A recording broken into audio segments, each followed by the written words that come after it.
tugenze ku Sheebah attacking Cindy. Sheebah attacking ki Cindy. Njagala otegeera analogy gye ngenda okuwa.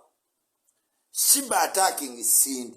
Sheebah making friendship to spice down. Then later attacking Cindy. Atabeera nko mu leadership. Atasoma atasobola kulembera wadde abantu abana. Ya complaininga ku president abaddeko bwe yagamba nti tamanyi nti kwali. Bw'ogamba omuntu tomanyi nti abadde president. Ate n'ojja n'okola interview n'ogamba tayinza aba president atayogera naffe. Obadde oyagala omuntu president asituka agende mulungi eri mu magumba g'empuuta agali ku geeti yo wabajja Cindy. Cindy president mukwano Bairamosi. Mutsimanyi tayogera naffe gundi yesitula najje wange. What do you trying to mean? Olwokuba saa yajje wakawo kitegeeza Cindy alina okujja wakawo okusaba wa president. No. Ate abantu njagala mbabuulire abayimbi baagala nnyo okwekepinga yanga. In that regard baba bakyusakyusa buli ssaawa. Kakati twewuunya omuntu nga Sheebah ate ogamba Cindy nti aluddewo nnyo wadda. Sheebah wazinirako lagadi. Wayimbako nga ne Chameleone ayimba kipewopewo ng'oyimba. Sheebah obsession yadda. Just omubiri guno gwe tulimu ogwa firuta gulimba naye obsession yadda. Omuntu eyayimba mu obsession toyinza gamba abantu musimanyi abaludde mweno industry balowooza yaabwe waliwo abaana bato.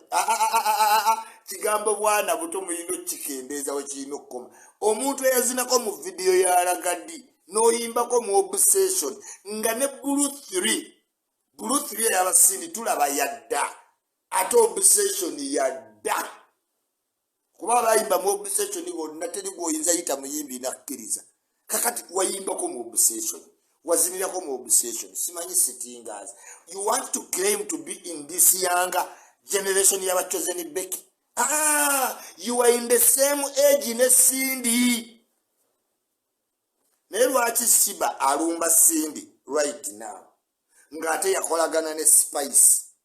Ekintu kiri kimu nti ati olutalo lwe bagamba nti ye mukulu kyova olaba ti yakolawo olutalo ku kapinki nga kajja mulabisa nti mukazi mukulu okulwana ne pinki olutalo n'alwesonyiwa. Saakera ku ebyo. Kakati olwa Spice ng'era abantu balaba Spice ye muto n'agamba luno nina odduggala. Kati aggula olutalo ku Cindy kuba mu public kijjalabika nti Cindy ye mukulu ku Sheebah. Otegedde lwaki omuntu alumba Sheebah Cindy mu time eno tabangako muwuma teyeewandiisa tamanyi bukulembeze ate abaagala okukulembera bayagala omanyiira. Using the analogy nti mukwano gwa saa nange saa mukwano gwange nnyo era njagala awangule nesinza gikozesa nga village twataka Cindy nga moso tomanyi structure ya uma toli member togenda nko mu meeting teweewandiisaako just because mukwano gwakusabye okumulonda ovuddeyo nebbugu nga kutunuzaako kamera ng'omuyimbi ki atayinza kudda ayogere naffe abayimbi kibi nnyo kubanga bizinensi eno ffe abagikolamuze tujjamu nawe ogenda givaamu very soon bachoze ne Becky be bagirimu for a long time. So don't criticize nga munno bintu bitaliimu. Wati olutalo lwa Spice ng'okimanyi tojja dduwangula n'ova mu nnyumba mu gawuni y'amasanya mu ovulo ya umeme n'odduuka n'ogenda say I love you wakimanya togenda malako nalwo. Kati weeteka ku Cindy kuba omanyi mukazi muzadde talina budde bwa biifu ayina omwami we sinnakyewombekedde kati ate ayina obwa president big dreams tajja kubuukabuuka ku stage kokka kwekwata bubi na buli ssaawa. Ebintu by'okoze okuva 18 by'okyakola mpaka ku 39 leka naawe ebyobuzina bwe bumu n'ajja neyenyeenya n'akwata wansi neyerenga akabina. Ebyo bye have to stop.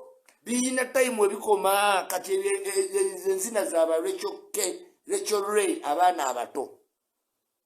Mutegedde olutalo lwaki yalusitudde amangu ago n'aluteka ku Cindy mbula okubanga saa awagire. Yes, saa ayagala obukulu naye obukulu bwa saa bwayagala n'okuwagira saa tekikuleetera ate kudda ku Cindy omuvvoole. Moso nga wagamba totegeera bintu byawuma kubanga oli wa P7 tewakoma mu P7 kwe.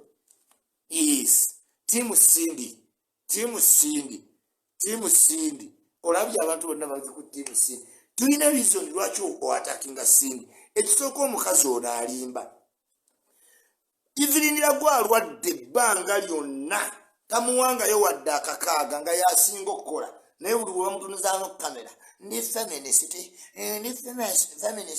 nwanirira bakyala kiba olwaniridde nga yewalwanirira mukyala ki ivirinira gwe ebbanga lyonna Sindi mukazi ayagala entebe bw'obeera feminist yeno time ate y'okudraginga omukazi munno wansi. Which type of feminist is this? Lying person, pretending bafuna ebintu bebekwasa ate ng'oli feminist ate mukazi munno gwolemesa. Is that a feminist? That is a lying feminist. Ye party kawe party ebigambo yabiwulira buwulizi ng'afunye kattu wa America n'amanya omukazi alwadira amuyita feminist n'ajjanga omubuuza feminist kitegeeza ki? Angazi.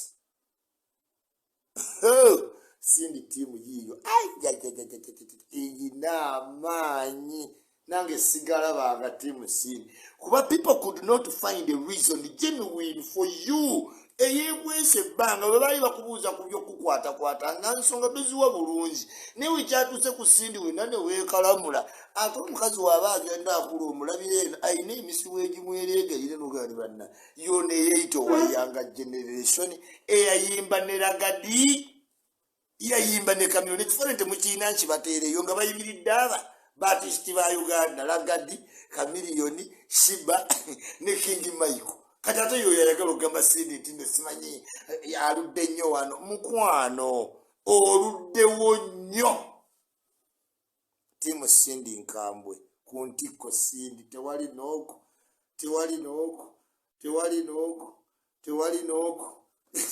awagidde bya Sheebah abayimbi mwenna waliwo omwami bamuyita Doni ya Sindi California yakwata miliyoni nga 6 n'akola ebijja basudde bamugana omusabira okumala emyaka 25 ekiggwa ne kisaba fayini omusajja n'akwata miliyoni 10 n'awe ekiggwa ne bamala ozimba amalalo g'abasudde buli muyimbi n'otandika okuddukirayo simanyi basudde abalegenti kumbe tolina kyoyambe wadde baana be omusajja weekend omumaaso awo ataddeyo omukolo essaala y'abasudde egenda osooka mu myaka 20 kuba yali talina mukazi mugundi mu ddiini nga tasamusabira n'olw'ensonga eyo basudde alinayo omukolo nga Doni ya Sindi mu California Massachusetts Boston yagutaddemu buli kimu lwaki abayimbi temwekolektinga ne mubeerawo bubeezi ne muwa abayimbi bannammwe ekitiibwa ne mulekangaawo boogerera mu mawulire nagendayo basaba kolabo mulangira Suuna